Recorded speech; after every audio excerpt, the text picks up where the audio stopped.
Hello everyone, तो स्वागत है आप सबका आज के इस वीडियो में। और आज एसिड बेसिस सॉल्ट का लास्ट पार्ट है, इसको ख़त्म करेंगे हम। और उसमें ये चार चीज़ें हमें पढ़नी है: baking soda, washing soda, plaster of Paris और वाटर ऑफ क्रिस्टलाइजेशन। तो सबसे पहले इन सबके फॉर्मूले लिख देता हूँ मैं। जैसे बेकिंग सोडा है तो इसका फॉर्मूला होता है NaHCO3। वॉशिंग सोडा का फॉर्मूला आपको याद रखना है, वह सबके याद रखना है, Na2CO3.10H2O। Plaster of Paris CaSO4.12H2O। And water of crystallization का कोई फॉर्मूला नहीं है भाई, वो एक कॉन्सेप्चुअल क्लैरिटी के लिए चीजें हैं जिसमें कुछ डेफिनेशन वगैरह आपको देखनी है। ठीक है, ये चैप्टर आज खत्म होगा और फिर हम स्टार्ट करेंगे मेटल, नॉन मेटल्स और फिर कार्बन वाला, फिर उसके बाद पीरियोडिसिटी, फिर फिजिक्स वगैरह पढ़ेंगे। ठीक है, जल्द से जल्द इसको करने की कोशिश करेंगे। खैर, बेकिंग सोडा, अभी मैंने फॉर्मूला आप सबके सामने लिखा। इसको सोडियम हाइड्रोजन कार्बोनेट भी बोलते हैं, सोडियम बाइकार्बोनेट भी कहते हैं, इसका ये केमिकल नेम है। साथ में एक चीज याद रखना है, इसकी दो मेथड है प्रिपरेशन की। एक लैब मेथड है, लेबोरेटरी में कैसे बनाया जाता है, और एक इंडस्ट्रियल मेथड है कि जब इंडस्ट्री में मैन्युफैक्चरिंग होती है तो कैसे होती है। तो इन दोनों मेथड को हम एक एक करके समझते हैं। तो मैं बात कर रहा हूं अभी किसकी, इस वाले कंपाउंड की। लैब मेथड की बात करेंगे हम कि लैब मेथड में कैसे प्रिपेयर होगा NaHCO3, सोडियम हाइड्रोजन कार्बोनेट या फिर सोडियम बाइकार्बोनेट। तो आप देख सकते हैं हमें क्या करना है, इसके लिए Na2CO3 लेना है, जिसको हम क्या कहते हैं, सोडियम कार्बोनेट, और इसको आपको सैचुरेट करना है CO2 से। अच्छा, आप इसका एक एक्वस सॉल्यूशन लेंगे। क्या लेंगे आप? एक्वस सॉल्यूशन लेंगे, इसको सैचुरेट करेंगे CO2 गैस पास करके, CO2 गैस पास करके। अब क्योंकि आपने सॉल्यूशन लिया है तो साथ में पानी तो होगा ही, ठीक है ना। जैसे आप ये सारी क्रिया करोगे लैब के अंदर तो आपको व्हाइट क्रिस्टलाइंस के फॉर्म में NaHCO3 मिल जाएगा। एक व्हाइट क्रिस्टलाइन सॉलिड्स होता है। क्यों ऐसा मिलता है व्हाइट क्रिस्टलाइन के फॉर्म में? क्योंकि जो NaCO3 रहता है वाटर में पार्शियली सॉल्यूबल होता है, स्पेरिंगली सॉल्यूबल होता है। ठीक है, इसलिए यहां पर आपको NaCO3 मिल जाएगा और ये एक लैब मेथड हो जाएगी इसकी प्रिपरेशन की, व्हाइट क्रिस्टलाइन। ये बेकिंग सोडा तो आपने देखा भी है अपने घर में, सब घरों में मिलता है बेकिंग पाउडर, बेकिंग सोडा। ठीक है ना, बेकिंग पाउडर थोड़ा सा अलग होता है बेकिंग सोडा से, उस पर मैं अभी आऊंगा। तो पहली मेथड तो आपने समझ ली। इस मेथड का नाम लैब मेथड भी बोल सकते हैं आप, सोडियम हाइड्रोजन कार्बोनेट को बनाने की मेथड है ये। ठीक है ना। इसके बाद जो दूसरी मेथड होती है, ये तो पहली थी, ठीक, वो होती है आपकी मैन्युफैक्चरिंग वाली मेथड, जिसमें बड़े लेवल पे मैन्युफैक्चर किया जाता है, इसको मैन्युफैक्चर किया जाता है इंडस्ट्रीज के अंदर। तो इसको इंडस्ट्री मेथड भी बोल सकते हैं। अब ये समझ लो, इंडस्ट्री में ये जिस प्रोसेस से बनती है उस प्रोसेस का नाम होता है सॉल्वे प्रोसेस। लेकिन सॉल्वे प्रोसेस का जो मेन फंक्शन है वो इसको बनाने का होता है। ध्यान से समझना, अभी सॉल्वे प्रोसेस बहुत लंबी प्रोसेस होती है और वो हम वॉशिंग सोडा वाले सॉल्ट को जब पढ़ेंगे उसमें सीखेंगे। पर जब सॉल्वे प्रोसेस से हम वॉशिंग सोडा बनाते हैं तो एक इंटरमीडिएट प्रोडक्ट बन जाता है जिसको हम कहते हैं सोडियम हाइड्रोजन कार्बोनेट। करना कुछ नहीं है, NaCl लिया, NaCl का सॉल्यूशन लेंगे तो H2O तो रहेगा ही, साथ में इसमें CO2 गैस पास करी और अमोनिया गैस पास कर दी। चार चीजें आपको याद रखनी है। NaCl का आपने सॉल्यूशन लिया है तो पानी तो रहेगा ही, बाद में ये दो गैस आपको पास करनी है। ठीक, जैसे ये पास करोगे तो जैसे आप इसमें ये गैस पास करोगे ना, तो यहां पर दो कंपाउंड बनेंगे, NH4Cl जिसको बोलते हैं अमोनियम क्लोराइड, और साथ में आपका NaHCO3 निकल के बाहर आ जाएगा, जिसको कहोगे आप सोडियम बाइकार्बोनेट। तो ये सॉल्वे प्रोसेस जो है, मैं यहां पर लिख देता हूं सॉल्वे प्रोसेस। ये जो सॉल्वे प्रोसेस है, याद रखना, ये सॉल्वे प्रोसेस से आप इसको बनाते हो। ठीक है ना। ये तो मैंने सिर्फ सॉल्वे प्रोसेस की कुछ रिएक्शंस में से एक रिएक्शन लिखी है जिससे हमें हमारा ये कंपाउंड मिल जाता है। तो इंडस्ट्री में जब वॉशिंग सोडा बनाया जाता है तो साथ में बेकिंग सोडा भी मिल जाता है। ठीक है ना, याद रखोगे दोनों मेथड को। सॉल्वे प्रोसेस मैं फिर कह रहा हूं किसको बनाने के लिए यूज होती है, वॉशिंग सोडा को। लेकिन इंटरमीडिएट प्रोडक्ट, एक बीच का प्रोडक्ट हमें ये मिल रहा है तो हम ये भी बना लेते हैं, है ना। इंडस्ट्री के अंदर किस तरह से काम होता है कि कई सारे काम करके हम कई सारे काम और निकाल सकें। तो इंडस्ट्री में ये बनाने, हम तो ये बनाने जा रहे थे लेकिन हमारी ये चीज भी बन गई तो हमारे को तो इकोनॉमिकली फायदा ही होगा। ठीक है, तो ये लैब मेथड और इंडस्ट्रियल मेथड तो हो गई आपकी प्रिपरेशन की। अब इसके अंदर अगर बात करते हैं सोडियम बाइकार्बोनेट यानी बेकिंग सोडा की प्रॉपर्टीज की, तो सबसे पहली प्रॉपर्टी होती है इसकी सॉल्युबिलिटी। वो मैंने आपको बता दिया कि ये स्पेरिंगली सॉल्यूबल है। दूसरी चीज इसकी स्टेट, दिखता कैसा है, कलर कैसा है ना, सॉलिड स्टेट लिक्विड है। तो भाई जाहिर सी बात है मैं प्रॉपर्टीज की बात कर रहा हूं अभी, तो प्रॉपर्टीज लिख देता हूं यहां। तो पहली चीज तो क्या है, व्हाइट क्रिस्टलाइन सॉल्ट है ये, white crystalline salt which is sparingly या फिर आप पार्शियली लिख दो sparingly soluble in H2O in water. ये एक प्रॉपर्टी हो गई। अब बात करें सेकंड प्रॉपर्टी की, डिसोसिएशन इन वाटर, मतलब रिएक्शन विथ वाटर। अगर इसको रिएक्शन कराई जाए पानी के साथ तो कैसे क्या रिएक्ट करता है ये, तो यहां पर मैं आपको बता देता हूं। ये है Na2 नहीं है ना, ये NaHCO3, ठीक है ना, NaHCO3। इसको हमने वाटर में डिसोसिएट कराया, ये ले लेते हैं पानी, ठीक है ना, डिसोसिएशन हुआ। यहां पर आप चाहो तो डिसोसिएशन लिख सकते हो, डिसोसिएशन ऐसे करके, ठीक है। स्पेलिंग पे मत जाओ, फीलिंग पे जाओ जो समझा रहा हूं। तो यहां पर क्या होगा, ये टूट जाएगा भाई, ये आयनिक कंपाउंड है, ये टूट जाएगा Na+ में और HCO3 नेगेटिव में। अब क्या होगा ध्यान से समझना, ये जो HCO3 नेगेटिव है ये दोबारा इस H2O से रिएक्ट करेगा, HCO3 नेगेटिव फिर से रिएक्ट करेगा इस पानी से, क्योंकि पानी में ही हो रही ना सारी चीजें। और अब ये क्या बनाएगा, ये यहां पर OH नेगेटिव छोड़ देगा और H2CO3 निकाल देगा बाहर। समझ रहे हो आप, पानी के अंदर ही क्या हो रहा है, ये सारी प्रोसेस एक ही बीकर में हो रही है। मैं बात कर रहा हूं रिएक्शन विद वाटर से।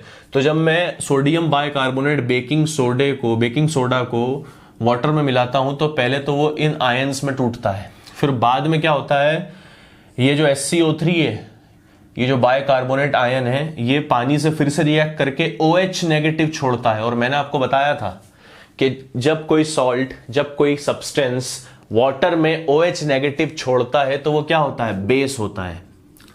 पर कमाल की बात है यहां पर एक वीक एसिड भी छोड़ रहा है साथ में वो, लेकिन इसका इन्फ्लुएंस थोड़ा ज्यादा रहेगा। तो ये माइल्ड बेस है, माइल्ड मतलब बहुत ही हल्का बेस, हमेशा याद रखना। कौन है हल्का बेस, ये छोड़ रहा है बकायदा लेकिन साथ में ये भी है, इसलिए इसको एक माइल्ड बेस कहते हैं, हल्का सा बेस, वीक बेस, बहुत ही वीक बेस है ये, ठीक है ना। इतना वीक है कि मैंने आपको इंडिकेटर्स में पढ़ाया था फिनोफ्थिलीन, मैं फिर कह रहा हूं स्पेलिंग पे मत जाना, थोड़ा जल्दी हूं।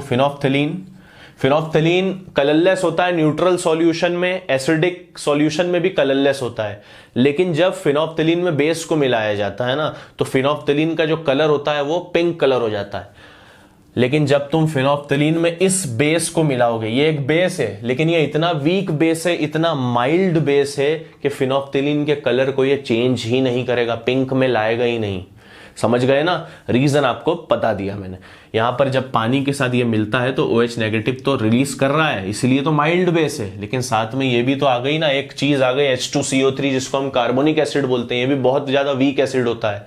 तो आप समझ गए होंगे ये कंसेप्ट पूरा, ठीक है ना। एक चीज ये हो गई, इसको हम मिटा देते हैं थोड़ा सा। ये एक प्रॉपर्टी हो गई। दूसरी प्रॉपर्टी है, जब सोडियम बाइकार्बोनेट को आप हीट करोगे, जब आप इसको हीट करोगे तो NaHCO3 को आपने हीट करा तो ये आपको Na2CO3 देगा, साथ में ये H2O निकालेगा बाहर और साथ में CO2 गैस रिलीज करेगा, एफर्वेसेंस गैस बाहर निकलेगी, ठीक है ना। तो ये चीज भी आपको याद रखनी है। आपने क्या करा था, यहां पर हीट करा था इसको, ठीक है। NaCO3 को जब आप हीट करोगे तो Na2CO3 H2O और CO2 देगा, ठीक है ना। और रिएक्शन भी ऑलमोस्ट क्या पूरी बैलेंस है, ठीक। नाउ सेकंड बात करते हैं, सेकंड नहीं फोर्थ प्रॉपर्टी में हम इसकी रिएक्शन कराएंगे किसी एसिड से। तो याद रखो बच्चों, NaCO3 sodium bicarbonate baking soda acid से डिकम्पोज होता है, और डिकम्पोज होकर वो क्या करेगा समझ लेना इस चीज को। ये है NaHCO3, हम अपना फेवरेट एसिड HCl ले लेते हैं, इसकी रिएक्शन कराई HCl से, तो सबसे पहले तो ये देगा आपको सॉल्ट NaCl, ठीक, NaCl ये चले गया, ठीक। अब क्या चीज बचती है यहाँ पर, H2, 2 H बच रहे हैं और यहाँ CO3 है, तो CO3 से एक O को निकाल लो तो क्या होगा H2O, और अब क्या बचा CO2 बचता है, तो यहाँ CO2। तो यहाँ पर भी कॉमन चीज क्या होती है, सॉल्ट तो बनता है, साथ में H2O और CO2 इधर भी निकल रही है। कैसे, जब तुम किसी एसिड से रिएक्ट कर रहे हो। तो हमेशा याद रखना, जब जब बेकिंग सोडा किसी एसिड से रिएक्ट करता है तो वो क्या देता है, NaCl, मतलब सॉल्ट। अगर यहां पर मैं H2SO4 ले लेता तो वो Na2SO4 देता, ठीक है ना, HNO3 देता तो NaNO3 सॉल्ट बन जाता। H2O तो निकलेगा कंपलसरी, CO2 भी कंपलसरी बाहर निकलेगी, ठीक। मैंने तुम लोगों को पिछले लेक्चर में बता दिया था CO2 का टेस्ट कैसे लगाते हैं, है ना, तो वो अभी इस लेक्चर में बता के लेक्चर को लंबा नहीं करना अपनों को ज्यादा। ओके, ये प्रॉपर्टीज हो गई, ये सारी प्रॉपर्टीज है बेकिंग सोडा की। इससे ज्यादा 10th लेवल पे आप लोग ना पढ़े तो भी सही है, इतना ही पढ़ लें, यही काफी है। मैं तो और तुम्हें थोड़ा डीप में ही पढ़ाता हूँ चीजों को, ज्यादा बेटर तरीके से कोशिश करता हूँ समझाने की। अब बात करते हैं एक कंसेप्ट की, मैंने आपको बताया था बेकिंग सोडा और बेकिंग पाउडर। तो बेकिंग पाउडर में क्या फर्क होता है, मैं यहां लिख देता हूं baking powder. It is nothing यार, it is baking soda plus acid component. Acid component या फिर आप लिख दो एसिड, सिंपल एसिड भी लिख दो, लेकिन एसिड में याद रखना वीक एसिड लेना है, और वीक एसिड में भी organic acids, generally organic acids ही होते हैं वीक एसिड, मतलब जो खाने वाले एसिड होते हैं। जैसे कि यहां पर मैं लिख देता हूं, आप ले सकते हो सिट्रिक एसिड, या फिर आप ले सकते हो टार्टेरिक एसिड,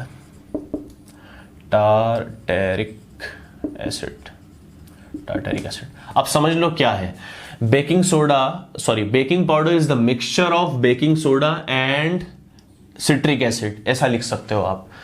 अभी मैंने इससे पहले आपको एक चीज समझाई थी कि जब बेकिंग सोडा NaHCO3 को तुम किसी एसिड से रिएक्ट कराते हो तो वो क्या चीज देता है, सॉल्ट प्लस वाटर प्लस में CO2 गैस। तो जो बेकिंग सोडा है ना, तुमने उसको एसिड के साथ मिला दिया, अब वो बेकिंग पाउडर बन चुका है। अब जब तुम उसका यूज करते हो, बेकिंग पाउडर का क्या यूज होता है, बेकिंग पाउडर का जनरली यूज होता है ब्रेड और केक और ये डबल रोटी वगैरह जो आती है इसको बनाने में। तो जब ये कंपोनेंट आपस में रिएक्ट करते हैं तो CO2 गैस निकलती है। ये बेकिंग पाउडर ही तो होता है जिससे CO2 गैस निकल रही है। जैसे ही CO2 गैस निकलती है तो जो ब्रेड होती है, जो केक होता है, वो फ्लफी और पोरस बन जाता है ना। पोरस और फ्लफी का मतलब तो आप समझते होगा आई होप। तो इसी को बेकिंग पाउडर कहते हैं। तो आप मेरे हिसाब से आप समझ गए होंगे कि बेकिंग सोडा और बेकिंग पाउडर में जनरली फर्क क्या होता है, ठीक है। अब बात करते हैं बेकिंग सोडा का यूज के। यूज क्या है बेकिंग सोडा का, तो यहां पर मैं 3-4 यूज लिख देता हूं। सबसे पहले तो जो फायर एक्सटिंग्विशर होती है, आग बुझाने के जो काम आती है, उसके अंदर इसको मिलाया जाता है। किसको मिलाया जाता है, NaHCO3 को मिलाया जाता है, ठीक है। आपकी जो एंटासिड्स टैबलेट्स होती है, एसिडिटी की जो टैबलेट्स होती है, एंटासिड्स जो एसिडिटी के समय हम खाते हैं, इनो वगैरह भी ले लो आप, इनो वगैरह में भी NaCO3 बेकिंग पाउडर वगैरह मिले होते हैं। और तीसरा यूज आप देख सकते हैं, इसमें जो सॉफ्ट ड्रिंक्स होती है उसमें भी बेकिंग सोडा का इस्तेमाल होता है, सॉफ्ट ड्रिंक, ठीक है। सोडा वगैरह जो बनता है वो इसी से बनता है, तभी तो CO2 गैस निकलती है, ठीक है। अब बात करेंगे हम वॉशिंग सोडा की। ओके, तो अब बात करेंगे वॉशिंग सोडा, मतलब सोडियम कार्बोनेट डेकाहाइड्रेट की वॉशिंग सोडा, Na2CO3.10H2O, ये फॉर्मूला होता है वॉशिंग सोडा का। यहां पर मैं एक इमेज अभी लाऊंगा थोड़ी देर बाद, तो उसके बाद आपको समझाऊंगा इसको बनाते कैसे हैं। लेकिन उसको समझाने से पहले मैं आपको कुछ और चीज समझाना चाहता हूं। सोडियम कार्बोनेट डेकाहाइड्रेट को कहते हैं वॉशिंग सोडा, और सिर्फ सोडियम कार्बोनेट को आप कहोगे एनहाइड्रस सोडियम कार्बोनेट। ये मैं क्यों बता रहा हूं, क्योंकि एग्जाम में इस तरह के क्वेश्चन आएंगे। अनहाइड्रस सोडियम कार्बोनेट, वो क्वेश्चन में दे देंगे कि anhydrous sodium carbonate is reacted with this. अगर आपको पता ही नहीं है कि अनहाइड्रस सोडियम कार्बोनेट किसे बोलते हैं, तो फिर आप क्या बोलोगे। और इसका एक और नाम होता है सोडा ऐश। अच्छा, ये कैसे बनता है सोडा ऐश? इसको हीट कर देंगे अगर आप, तो सारा जो वाटर है, वाटर ऑफ क्रिस्टलाइजेशन, वो इवोपरेट होके बाहर चला जाएगा और आपको सोडा ऐश मिल जाएगा। ठीक है, तो ये तो था एक बेसिक सी चीज। अब बात करते हैं इसकी प्रिपरेशन की। तो मैंने आपको अभी बेकिंग सोडा पे बताया था कि जो वॉशिंग सोडा होता है उसको बनाने के लिए जो प्रोसेस है उसका नाम होता है सॉल्वे प्रोसेस। तो इस प्रोसेस में आपको रॉ मटेरियल की जरूरत पड़ती है, मतलब कोई चीज बनाने से पहले कुछ ना कुछ आपको जो सामग्री की जरूरत पड़ती है। इसमें भी वो जो रॉ मटेरियल है वो 3 रॉ मटेरियल है। सबसे पहली चीज आपको पड़ती है जरूरत इसमें NaCl की। NaCl के सॉल्यूशन की जरूरत पड़ती है। आप समझिए 20% कॉन्सेंट्रेटेड सॉल्यूशन, जिसको आप ब्राइन सॉल्यूशन भी कह सकते हो। ठीक है, याद रखना पहली चीज। दूसरा रॉ मटेरियल आपको NH3 गैस की जरूरत पड़ेगी। गैस NH3 मतलब अमोनिया गैस। ठीक, अमोनिया गैस। और तीसरी चीज आपको पड़ेगी CaCO3। भाई ये लिख लो, याद कर लो अच्छे से। ये 3 चीजों की जरूरत पड़ती है। क्या चीज के लिए? इस चीज के लिए, इसको बनाने के लिए। अब 4 स्टेप्स लगती है इस पूरी प्रोसीजर में, और चारों स्टेप को आपको बहुत ध्यान से सुनना भी है, समझना भी है। बहुत इंपॉर्टेंट प्रोसेस है। इसमें बहुत सारे क्वेश्चन बन सकते हैं, छोटे बड़े, अजीब अजीब तरह के, आसान आसान भी। तो कोई ऐसा बहुत टफ नहीं पड़ेगा, सिर्फ सुनते जाओ कंसंट्रेशन के साथ। तो देखो यहाँ पर अब तुम्हें एक डायग्राम दिख रहा है, सॉल्वे प्रोसेस का पूरा प्लांट है वो। इसमें तुम्हें 4 कंटेनर या 4 टैंक दिख रहे होंगे। जो सबसे पहला टैंक है वो टैंक होगा आपका अमोनिया वाला टैंक, जिसमें अमोनिया गैस है, उसको अमोनिएटिंग टावर भी बोलते हैं। उसके बाद आपको दिख रहा है जो सबसे बड़ा टैंक है वो कार्बन डाइऑक्साइड वाला टैंक है, जिसको कार्बोनेटिंग टावर भी कहते हैं। और उसके बाद आपको दिखेगा लाइम किल्न, जिसमें कार्बन डाइऑक्साइड बन रही है और यहां ट्रांसफर हो रही है। ठीक है ना। तीसरी चीज आप आखिरी जो आपको मिलेगा, जो टैंक मिलेगा, जो सिलेंडर मिलेगा, वो आपको मिलेगा अमोनिया रिकवरी टावर। ठीक है ना। तो ये 4 टावर आपको दिख रहे हैं। इसमें हम सबसे पहले करते क्या है, मैं एक बार फिर लिख देता हूं 3 चीजें जो हमें चाहिए थी। NaCl, ये रॉ मटेरियल है पहला। ठीक है ना। दूसरी चीज हमें चाहिए थी CaCO3 कैल्शियम कार्बोनेट, और तीसरी चीज हमें चाहिए थी NH3, ये रॉ मटेरियल है। ठीक है, ये क्या है? Raw material. Very good. Now पहली स्टेप की बात करते हैं, स्टेप नंबर 1। ये बात किस चीज की चल रही है? ये बात चल रही है सॉल्वे प्रोसेस की। तो पहली स्टेप में हम क्या करेंगे, हमने क्या कहा था, NaCl की जरूरत है हमें। तो हम NaCl जो सॉल्यूशन है, 20% सॉल्यूशन की बात हुई थी, NaCl सॉल्यूशन में पास करेंगे NH3 गैस। ये ब्राइन सॉल्यूशन था, इसमें हमने अमोनिया गैस पास करी। ठीक है ना। तो क्या बना वो?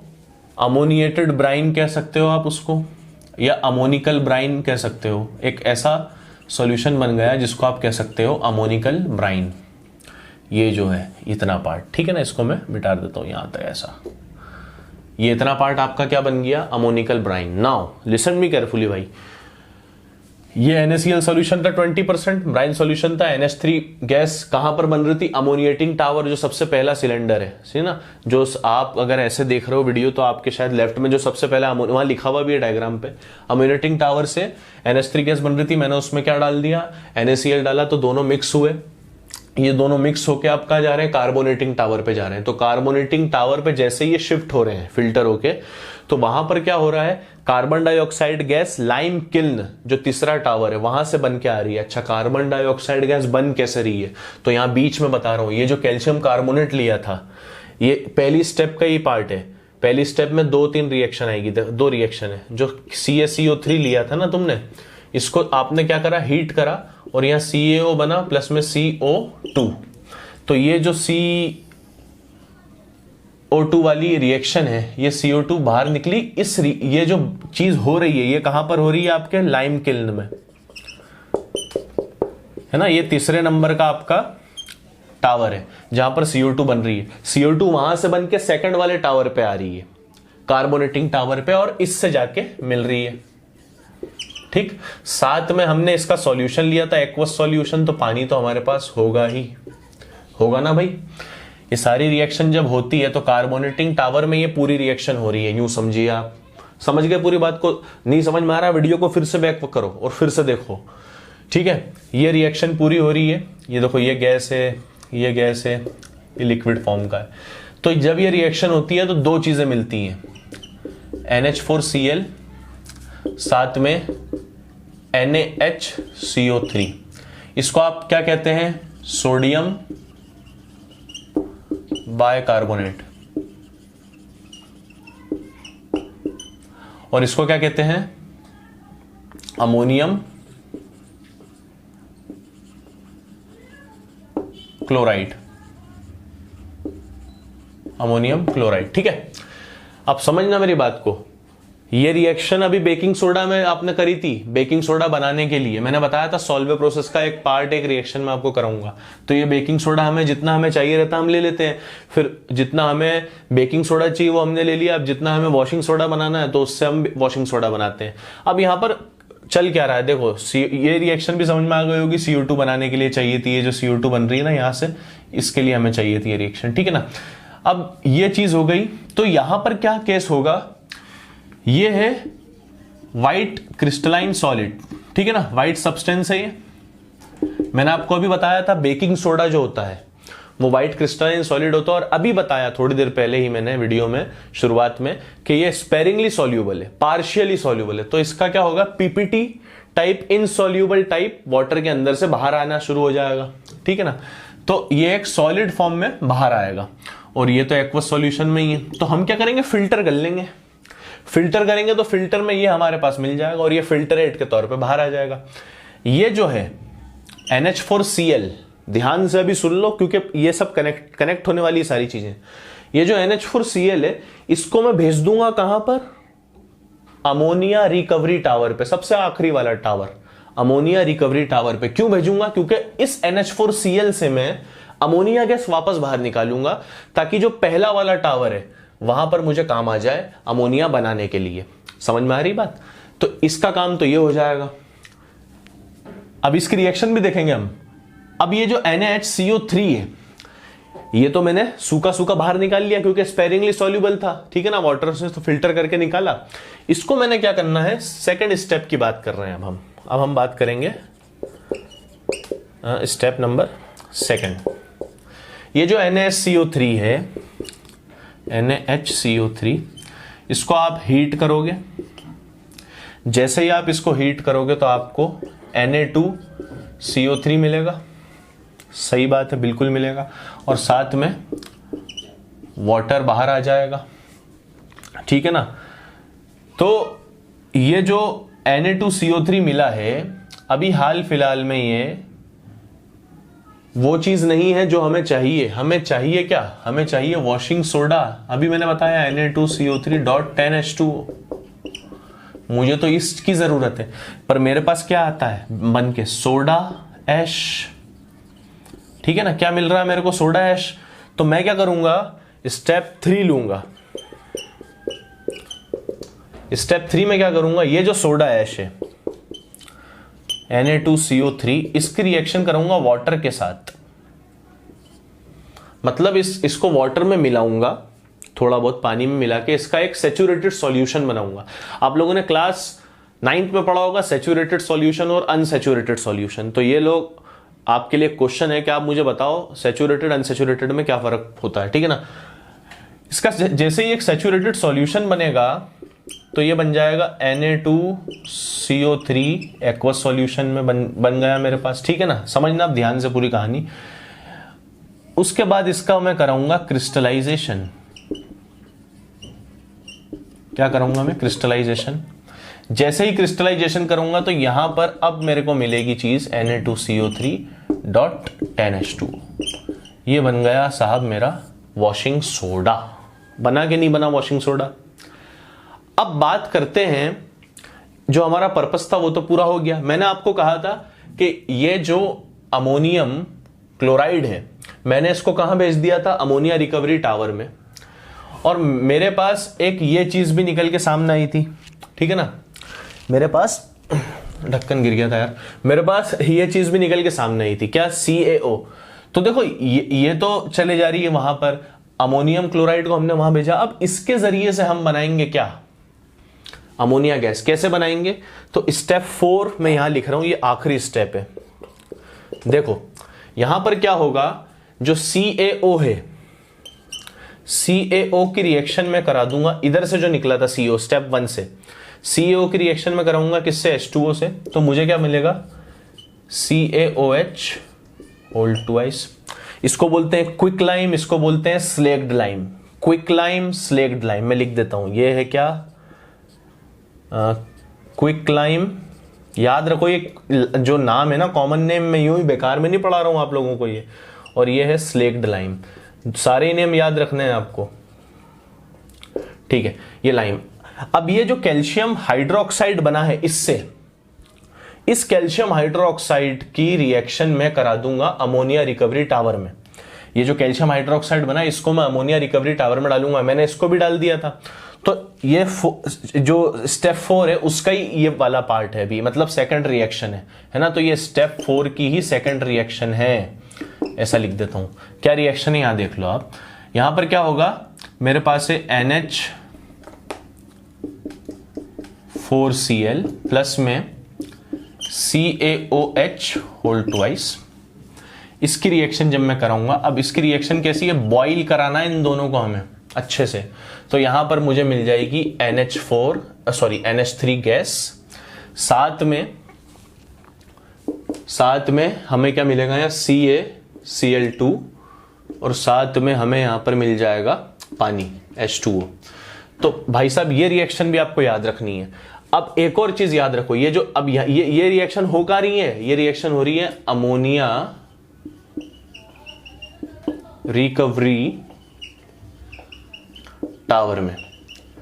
देखो बच्चों, ये पूरी सॉल्वे प्रोसेस थी, मैं फिर से एक बार रिपीट कर दूंगा, ध्यान से सुनो। हम हर चीज की इस्तेमाल करते हैं। इंडस्ट्रियल प्रोसेस ऐसी होती है, जब भी कोई चीज इंडस्ट्री में बनती है ना, तो इंडस्ट्री क्यों बना रही है, वो चीज बेचने के लिए। कोई फैक्ट्री में कोई चीज बनती है तो बिकने के लिए बनती है, तो उसका प्रॉपर यूज होता है, हर एक बाय प्रोडक्ट का, हर एक मटेरियल का। ये नहीं है कि 10 चीज बना के 50 चीज आपने वेस्ट कर दी। वो लोग 50 चीज बना के 2 चीज भी वेस्ट नहीं होने देते हैं, हर चीज का यूटिलाइज करते हैं कि ये बाय प्रोडक्ट इस काम आ जाएगा। अब आप देखो, शुरुआत यहां से हुई थी। 3 रॉ मटेरियल लिए थे, NaCl लिया था, NH3 लिया था, CO2 हमने इससे बनाया लाइम किल में, ये CO2 बना। अब यहां पर ये चीज बन गई थी, ठीक है ना। देखो वापस से रिपीट कर रहा हूं 2 मिनट में। NaCl से हमने रिएक्ट कराया NH3 को, CO2 गैस पास करी हमने कार्बोनेटिंग टावर से। कार्बोनेटिंग टावर में हमने क्या करा था, ये रिएक्शन कायम हुई थी, ये रिएक्शन हुई थी कार्बोनेटिंग टावर पे, सॉरी कार्बोनेटिंग लाइम किल्न में हुई थी। ये रिएक्शन कहां हुई थी, ये वाली रिएक्शन लाइम, ये स्टेप 1 की रिएक्शन है ना। ये रिएक्शन लाइम किल्न में हुई थी, और यहां से CaO और CO2 जब बना, तो CO2 हमने कार्बोनेटिंग टावर में पास करा, और ये पूरी reaction carbonating tower plus ammoniating tower के अंदर मिक्स हुई है। तो इतना पार्ट अमोनिकल ब्राइन बना, उसको हमने CO2 गैस पास करी। वाटर तो था क्योंकि एक्वस सॉल्यूशन में बन रही थी, तो हमें 2 चीज मिली। इसमें हमें एक चीज ये मिल गई NaSCO3, बेकिंग सोडा जिसको हम कहते हैं, ठीक है ना। तो इस बेकिंग सोडा को तो हमने हीट करा स्टेप 2 में, हीट करके हमें Na2CO3 मिला। जैसे हमें Na2CO3 मिला, तो ये सोडा ऐश था, हमने इसको एक्वस सॉल्यूशन में सैचुरेट करा। सैचुरेट करने के बाद इसका क्रिस्टलाइजेशन करा, तो हमें हमारा वॉशिंग सोडा मिल गया। वॉशिंग सोडा जैसे मिल गया तो हमारा एक काम हो गया। लेकिन अभी हमारे ऐसे बहुत सारे प्रोडक्ट बचे हुए थे जिसको यूटिलाइज करना था, जैसे CaO, जैसे NH4Cl। तो NH4Cl और CaO का इस्तेमाल हमने कैसे करा, अमोनिया गैस बनाने के लिए। किस तरह से करा, ये जो NH4Cl था, इसको मैंने कहां भेज दिया, अमोनिया रिकवरी टावर में। जैसे वहां इसको भेजा, तो ये वो तो वहां अकेला बैठा हुआ था। अब ये जो CaO था, इस CaO को रिएक्ट करवाया मैंने H2O से, यहां पर कैल्शियम हाइड्रोक्साइड बना, और इस कैल्शियम हाइड्रोक्साइड जिसको हम स्लेक्ड लाइम कहते हैं, इस स्लेक्ड लाइम को मैंने अमोनिया रिकवरी टावर में भेजा। तो स्टेप 4 में ये और ये रिएक्शन मिल जाती है, तो यहां पर हमारी अमोनिया गैस मिल गई। ये अमोनिया गैस वापस कहां चली जाएगी अब, अमोनिकल टावर में, जो सबसे पहला टावर था। फिर वापस ये रिएक्शन हम दोबारा प्रोसीड कर लेंगे थोड़ा सा नमक और डाल के। समझ रहे हो ना बात को, किस तरह से हम चीजों को ले रहे हैं ताकि हमें इकोनॉमिकल बेनिफिट हो जाए। साथ में ये एक बाय प्रोडक्ट निकला CaCl2। अब आपके कोर्स में इसका कोई यूज नहीं है, लेकिन मानो मत मानो बहुत सारे यूज होते हैं कैल्शियम क्लोराइड के, तो मैं इसका यूज तो नहीं पढ़ा रहा हूं, लेकिन ये जो बाय प्रोडक्ट है ये भी किसी ना किसी काम आ जाएगा, ठीक है ना। पानी तो खैर निकलना ही है, उसका तो बहुत सारी जगह यूज हो जाता है। तो ये एक छोटा सा पार्ट था, छोटा सा इन द सेंस ये था कि इस प्रोसेस को कई लोग काफी लेंदी मानते हैं, नहीं है इतनी लेंदी यार, 4-5 रिएक्शन ही है। मैंने आपको समझाया, आपको शायद इसलिए ज्यादा बड़ी लग रही होगी। डायग्राम अच्छे से देखो, वीडियो सही से समझो तो आपको पूरा समझ में आएगा, और नहीं आया तो फिर कमेंट सेक्शन में कमेंट भी जरूर करना, ठीक है ना। ये हो जाती है इसकी प्रिपरेशन, किसकी, सोडियम कार्बोनेट डेकाहाइड्रेट या फिर वॉशिंग सोडा। अब इसकी हम बात करेंगे प्रॉपर्टीज की। ओके, तो अब हम लोग बात करने वाले हैं वॉशिंग सोडा का प्रॉपर्टीज और यूजेस, ठीक है। तो बात करते हैं इसकी प्रॉपर्टीज में। तो सबसे पहली चीज, ये वाइट क्रिस्टलाइन सब्सटेंस है, वाइट क्रिस्टलाइन सॉल्ट कह दो आप या सब्सटेंस कह दो, ठीक। ये एक चीज हो गई। दूसरी चीज है रेडिली सॉल्यूबल इन वाटर, इसी के अंदर लिख दो आप, it is readily soluble in water, ठीक है। तो ये पानी में बहुत आसानी से घुल मिल जाता है, ठीक। अब इसकी एक और चीज समझ लेते हैं, इसकी एक प्रॉपर्टी होती है इफ्लोरेसेंस, है ना। एफ्लोरेसेंस भी कह सकते हो आप। अगेन मैं कहूंगा भाई स्पेलिंग पे मत जाना, लेकिन हाँ एग्जाम में सही लिखना, एफ्लोरेसेंस, कुछ इस तरह से स्पेलिंग होगी इसकी, एफ्लोरेसेंस। ये प्रॉपर्टी क्या होती है, ये किसी भी सॉल्ट की प्रॉपर्टी हो सकती है। ऐसे सॉल्ट जिनको अगर हम ड्राई एटमॉस्फेयर में रख दें तो उनका जो वाटर ऑफ क्रिस्टलाइजेशन होता है, वो जो वाटर एसोसिएट होता है वो थोड़ा सा इवोपरेट हो जाता है। फॉर एग्जाम्पल ये जैसे Na2CO3 था .10H2O, इसको जब ड्राई एटमॉस्फेयर में रखा, ड्राई एयर लिख देता हूं यहां, ड्राई एयर में रखा, तो यहां पर क्या हो जाएगा, ये Na2CO3.H2O। अभी ये क्या था, सोडियम कार्बोनेट डेकाहाइड्रेट, तो ये क्या हो जाएगा, सोडियम कार्बोनेट मोनोहाइड्रेट। इस प्रॉपर्टी को क्या कहते हैं, यहां पर 9H2O बाहर चले जाएंगे, इवोपरेट हो जाएंगे एक तरह से। आपने क्या करा, यहां पर ड्राई एयर में इसको रख दिया। इस प्रॉपर्टी को क्या कहते हैं, एफ्लोरेसेंस प्रॉपर्टी कहते हैं। क्या कहते हैं इसको, efflorescence. The property of salt by which, ऐसा लिख दो यहां, the property by which salt loses its water of crystallization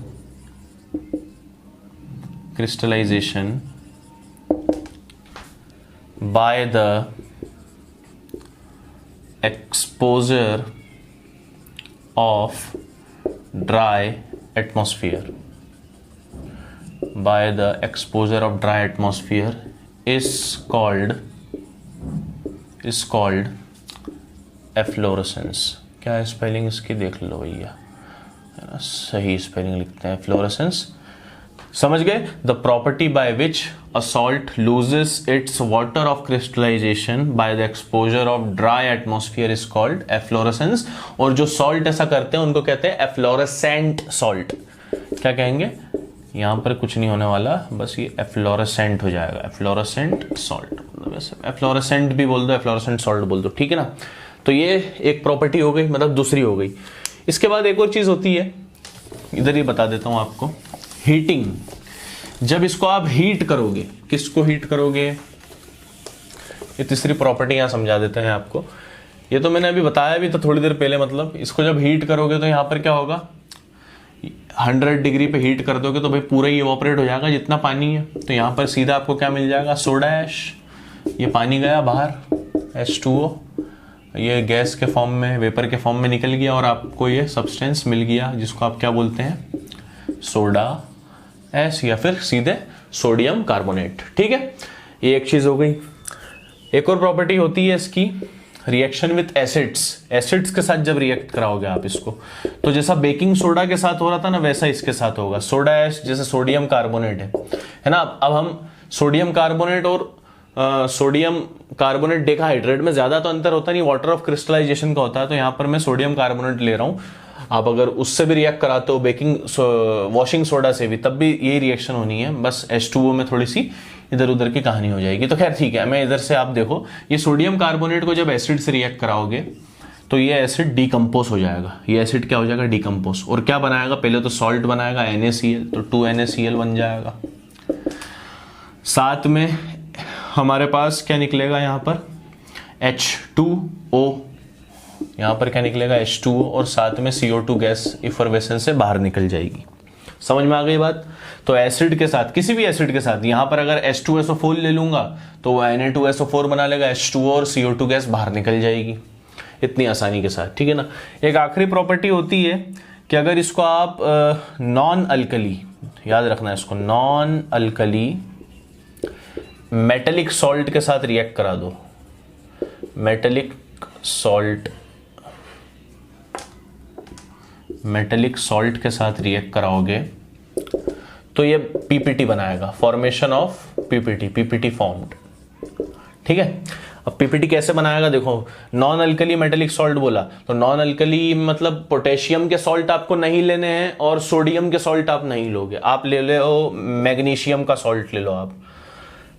तो MgCl2 ले लिया आपने, साथ में आपने क्या ले लिया, Na2CO3।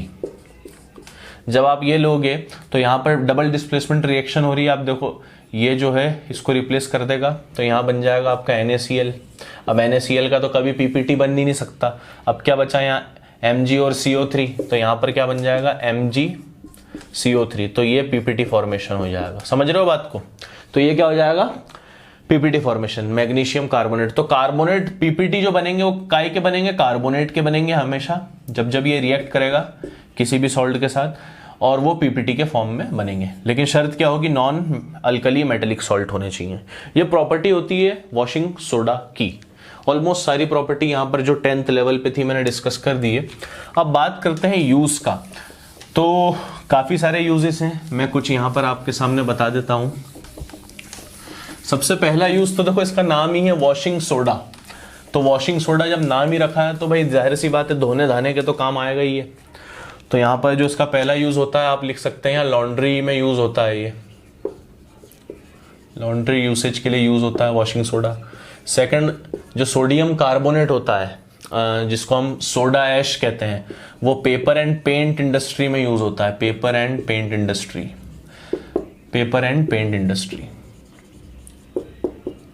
देखो एक बात मैं बता देता हूं आप लोगों को कि आप लोग जैसे ये टी शर्ट पे देख रहे हो sohailclasses.com, तो ये इस पर थोड़ा काम चल रहा है। एक्चुअल में जितने भी लेक्चर हैं इस पे नोट्स भी आएगी मेरी, अपनी हैंड रिटन नोट्स। थोड़ा सा वेट कर लेना, 7-8 दिन में जितनी जल्दी हो सक रहा है मैं इसकी कोशिश कर रहा हूँ कि आ जाए। कोशिश है पूरी 1 हफ्ते में 10 दिन के अंदर आ जाए, तो नोट्स भी आपको मिलेगी। लेकिन आप अपनी नोट्स खुद बनाओगे वो ज़्यादा इफेक्टिव रहती है, ठीक है ना। तो मैं रिकमेंड करूँगा अपनी नोट्स खुद बनाओ, और नोट्स भी आप डाउनलोड कर लो, उसको भी रिफर कर लो। नोट्स में कभी कभी कुछ एडिशनल नॉलेज भी रहेगा। जैसे कई बार होता है लेक्चर बनाते बनाते कुछ छोटी छोटी चीजें मैं भूल जाता हूँ, भूलना इन द सेंस आपको पढ़ाना भूल जाता हूँ, बताना भूल जाता हूँ, तो वो चीज नोट्स में ऐड कर दूंगा जो अंडरस्टूड रहेगी, पढ़ने में आपको समझ में आ जाएगी, ठीक है ना। तो इसका हो गया पेपर एंड पेंट इंडस्ट्री, वो आपको वेबसाइट पे डाउनलोड करने को मिलेगा। ओके, सेकंड यूज की बात करें तो manufacturing of detergent, manufacturing of detergent में इसका यूज होता है। फोर्थ यूज की बात कर लो तो जो हार्ड वाटर होता है, हार्ड वाटर को ये सॉफ्ट बनाने का काम आता है, convert hard water into soft water, ठीक है ना। एक क्वेश्चन देता हूं, हार्ड वाटर और सॉफ्ट वाटर में क्या फर्क होता है, कौन से सॉल्ट इसमें होते हैं कौन से इसमें होते हैं, ये मेरे को बताना, ठीक है। और भी यूसेज आप लोग देख सकते हो आपकी बुक से, रिफ्रेशर से। सिंपल यूसेज में थ्योरी होती है, ज्यादा तो कुछ नहीं होता। जो मेन चीज थी कॉन्सेप्चुअल, मैंने बता दी तुम लोगों को, ठीक है। अब एक आखिरी चीज बचती है, आखिरी क्या, अभी तो 2 चीज और है ना, प्लास्टर ऑफ पेरिस है और वाटर ऑफ क्रिस्टलाइजेशन जो हमारी बात हुई थी आपसे, तो वो भी अभी डिस्कस कर लेते हैं फटाफट। देखो सबसे पहले वाटर ऑफ क्रिस्टलाइजेशन डिस्कस कर लेता हूं मैं, आपको कुछ एग्जांपल देता हूं। जैसे मैं यहां लिख रहा हूं CuSO4.5H2O, ये 5 है। एक लिख दिया मैंने Na2CO3.10H2O, फिर मैं लिख देता हूं FeSO4.7H2O। तो यहां पर क्या हो रहा है कि वाटर एसोसिएट हो रहा है किसके साथ? सॉल्ट के साथ। तो जब कभी वाटर एसोसिएट होता है किसी सॉल्ट के मॉलिक्यूल के साथ में, उसी चीज को हम कहते हैं वाटर ऑफ क्रिस्टलाइजेशन। उसी चीज को हम क्या कहते हैं? Water of crystallization. तो हम कैसे लिख सकते हैं इसको? हम लिख सकते हैं the water associated with the crystal,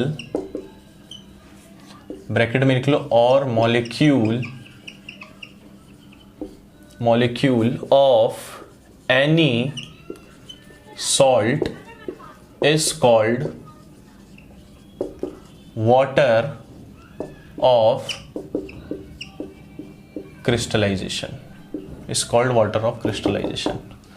अब जैसे मेरे पास अपने सोडियम कार्बोनेट डेकाहाइड्रेट है, तो यहां पर एक मॉलिक्यूल के साथ, एक जो मॉलिक्यूल है Na2CO3, उसके साथ 10 वाटर मॉलिक्यूल अटैच हैं। अब ऐसे करोड़ों मॉलिक्यूल उनके साथ 10-10 अटैच हैं, तो उसमें वाटर ऑफ क्रिस्टलाइजेशन हम इसको टर्म को कहते हैं, ठीक है ना। एक चीज और होती है, इसके साथ ही समझा देता हूं आपको। ये चीज तो आपको क्लियर हो गई होगी। The water associated with the crystal all molecule of any salt, कोई भी सॉल्ट हो, is called water of crystallization. इसको हम, इस वाटर को हम अलग कर सकते हैं कैसे? हीटिंग से। लेकिन हमेशा हीटिंग का इस्तेमाल नहीं करेंगे, याद रखना, क्योंकि कई बार ऐसा होता है कि इफ्लोरेसेंस, अभी इससे पहले पढ़ा था कि ड्राई एटमॉस्फेयर में रखा तो पानी खुद ब खुद उड़ जाता है, लेकिन कई बार आपको हीट करना पड़ता है। लेकिन हीट भी इतना नहीं करना है कि इसका स्ट्रक्चर में खराबी आ जाए। सॉल्ट के स्ट्रक्चर में, सॉल्ट के जो क्रिस्टलाइन स्ट्रक्चर होते हैं, है ना, उसमें कोई दिक्कत आ जाए, इतना हीट नहीं करना। तो हमेशा हीटिंग का उपयोग तो नहीं करेंगे, लेकिन यस, हीटिंग से इस पानी को हम निकाल सकते हैं, ठीक है। अब बात करते हैं एक और चीज की, जिसको कहते हैं डेलिक्वेसेंस। डेलिक्वेसेंस, मैं फिर कह रहा हूं स्पेलिंग पे मत जाना, कंसेप्ट पे चले जा। स्पेलिंग भी सही ही होगी यार, क्या EU का फर्क होगा ज्यादा से ज्यादा। तो डेलिक्वेसेंस एक प्रोसेस होती है, एक फिनोमिना होता है, एक प्रॉपर्टी होती है सॉल्ट की। कैसी प्रॉपर्टी होती है? वो प्रॉपर्टी होती है कि सॉल्ट को जब मॉइस्ट एयर में, जैसे नमी होती है, अभी बारिश का सीजन चल रहा है, तो आप देख रहे होगे जब पानी गिरता है तो थोड़ा सा नमी हो जाती है। नमी कैसी होती है? आप सबसे अच्छा एग्जांपल है आपके घर में नमक जो होता है, NaCl, sodium chloride, common salt जो हम लेते हैं, खाने में यूज करते हैं, उसमें थोड़ा गीलापन आ जाता है। उस प्रॉपर्टी को कहते हैं डेलिक्वेसेंस, ठीक है ना। इसको कैसे डिफाइन करेंगे? तो the property by which salt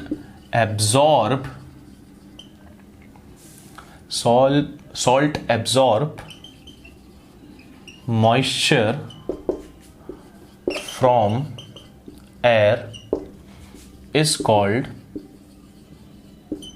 डेलिक्वेसेंस। डेलिक्वेसेंस, ये हो गई स्पेलिंग जो भी है, ठीक है ना। ऐसे सॉल्ट को क्या कहते हैं? Deliquescent salt. जो सॉल्ट इस तरह से ऑब्जर्व कर रहे हैं उनको क्या कहेंगे? डेलिक्वेसेंट। तो ना, the property by which salt absorb moisture from air is called deliquescent. अब ऐसा होता क्यों है? देखो, हर सॉल्ट नहीं करते हैं ऐसा, लेकिन बहुत सारे करते हैं। जैसे MgCl2 है, ये मॉइस्चर को एब्जॉर्ब कर लेता है।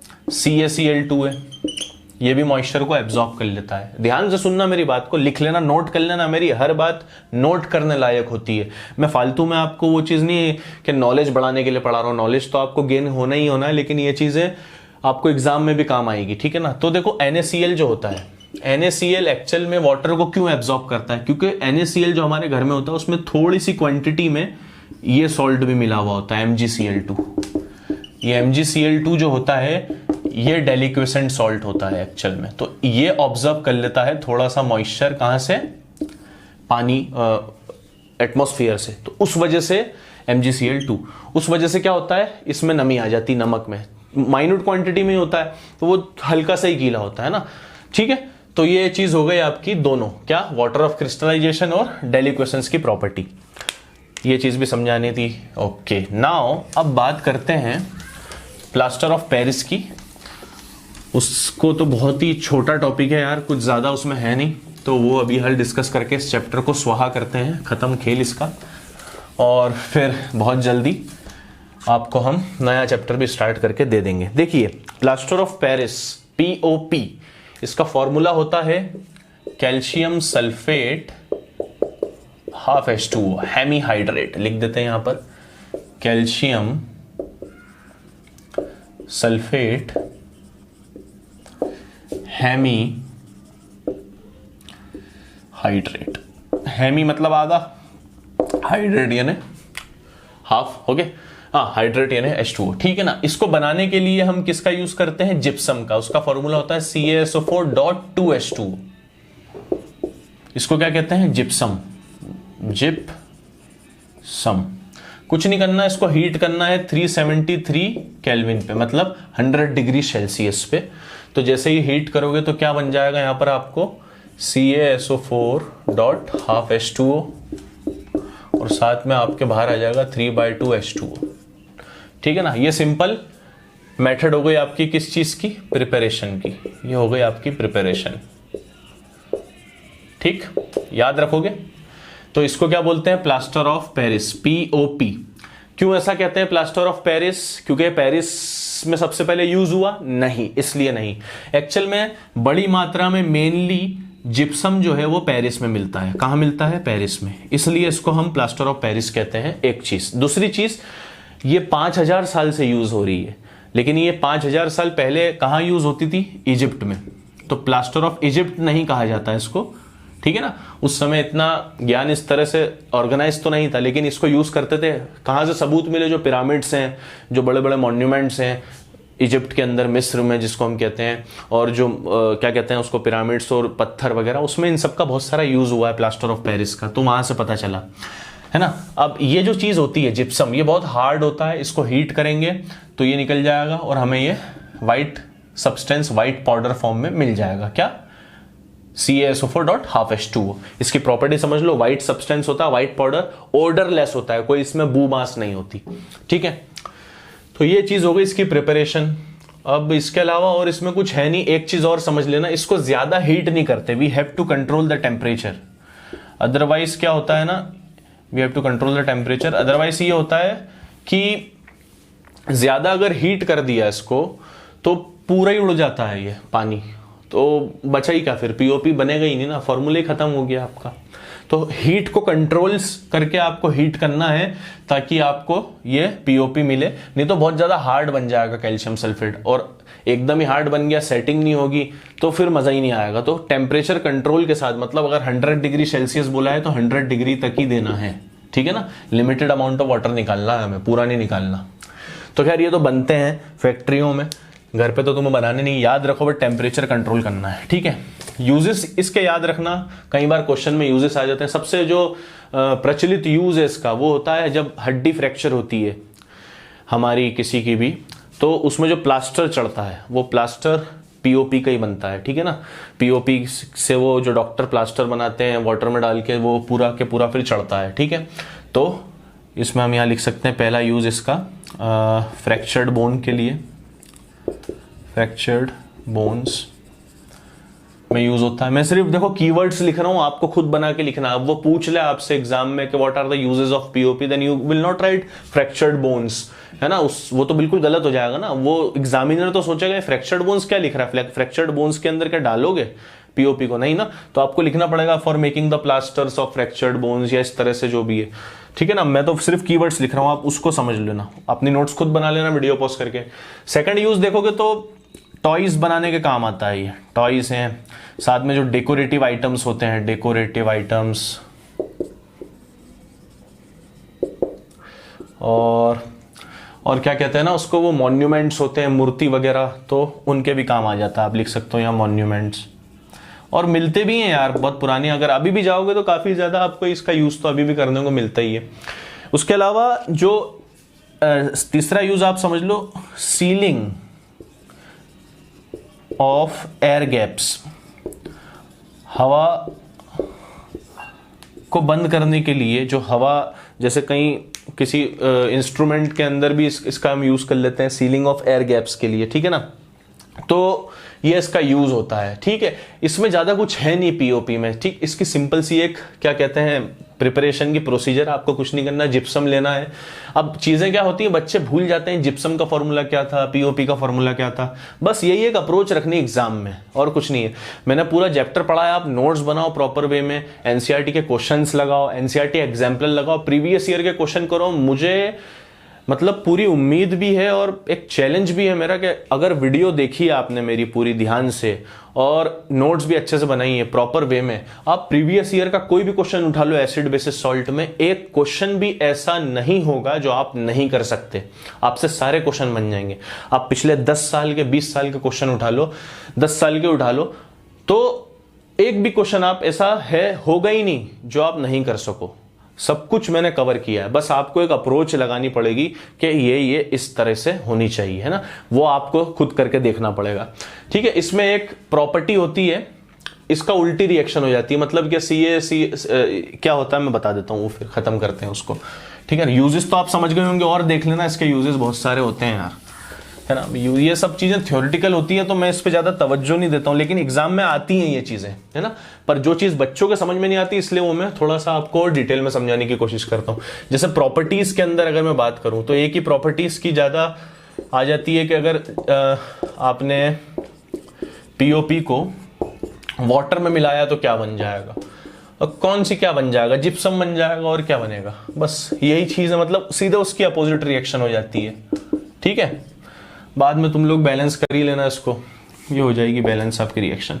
तो ये सिंपल सी प्रॉपर्टी की जिप्सम को आपने जब मिलाया तो पीओपी को जब मिलाया वाटर में तो जिप्सम बन गया। और इस प्रोसेस को आप सेटलिंग प्रोसेस भी कह सकते हो, क्योंकि जब तुम पीओपी को वाटर से मिलाओगे तो जिप्सम बनेगा। तो जिप्सम बहुत हार्ड होता है, क्या होता है, हार्ड होता है, ठीक है ना, मैंने बताया था अभी।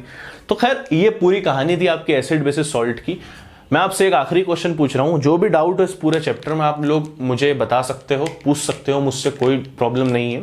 ईमेल आईडी वेबसाइट पे दी हुई है, आप एक बार विजिट करिए। आपको कोई, अभी तो खैर इतना कुछ बनी नहीं है वेबसाइट ढंग से, तो उसमें थोड़ा और काम करना बाकी, कर लेना। जो भी दिक्कत हो तो बता देना मुझे। उसमें नोट्स वगैरह भी आएगी, थोड़ा लेट हूँ इसलिए मैं मतलब थोड़ा लेट हो जाऊंगा, ये कहना चाहता हूँ। खैर आज की इस लेक्चर को बंद करते हैं अब, ठीक है ना, मुझे काफ़ी देर भी हो गई है। और फिर बाकी हम मिलते हैं मेटल नॉन मेटल के अंदर। Okay, bye, see you soon.